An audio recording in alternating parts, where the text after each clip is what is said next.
So my grandpa I think he had a hula girl on his forearm or something. And, my mom would always tell me like he was a bad person. And I was like, okay, mental note, bad people have this shit.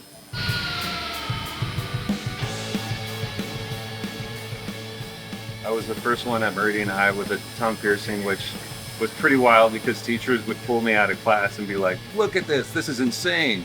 And my mom was convinced that I was going to be a gang member because I got a tattoo. And I'm like, explain to her, like, how many gangs have an atom as their like logo? Like, come on, like, this is silly. Now she's my biggest fan, but for years she was like, this is going nowhere. Like, you are literally ruining your life.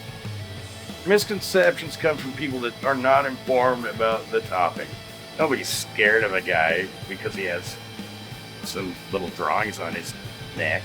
On the other hand, if you're a first timer and you come in here and you want to fuck the world on your eyebrow, we're gonna roast you. I'm of the mindset you have to earn that. There's like a route you go. Like, you don't get your face tattooed until your entire body's tattooed. So to me, you're like skipping in front of line. And a lot of times people want to jump right to like, look at me. When it should be like, hey, here's something special for me. Here's my favorite fan.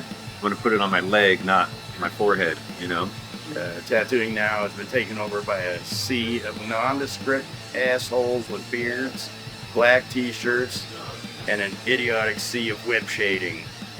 That's all of us.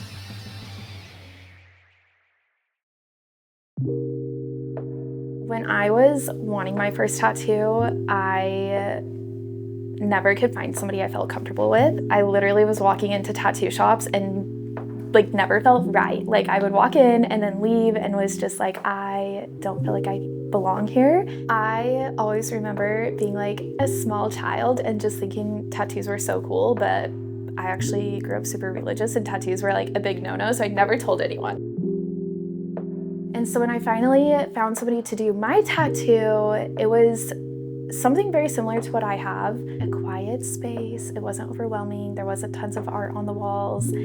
I felt like I belonged there so much more. And so I made a really cute, girly place with a pink couch. And I truly feel like I found my place that other women are also looking for and feel safe and comfortable coming here for their tattoos. I just want them to know that they're safe, and I never want them to feel like their tattoo idea is stupid, or I don't want them to feel uneducated either. People will probably still judge you, but I think it's really cool that you're dedicated to loving yourself so much that you're willing to get a tattoo. I have grown so much since I stepped into the tattoo community, but I will forever be grateful.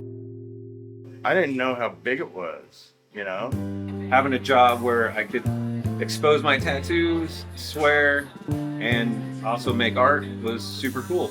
I realized very quickly my place in tattooing was that I was goddamn lucky to be in it at all. It turned me on, fired me up, pulled the string on my back, and set me loose. That is priceless.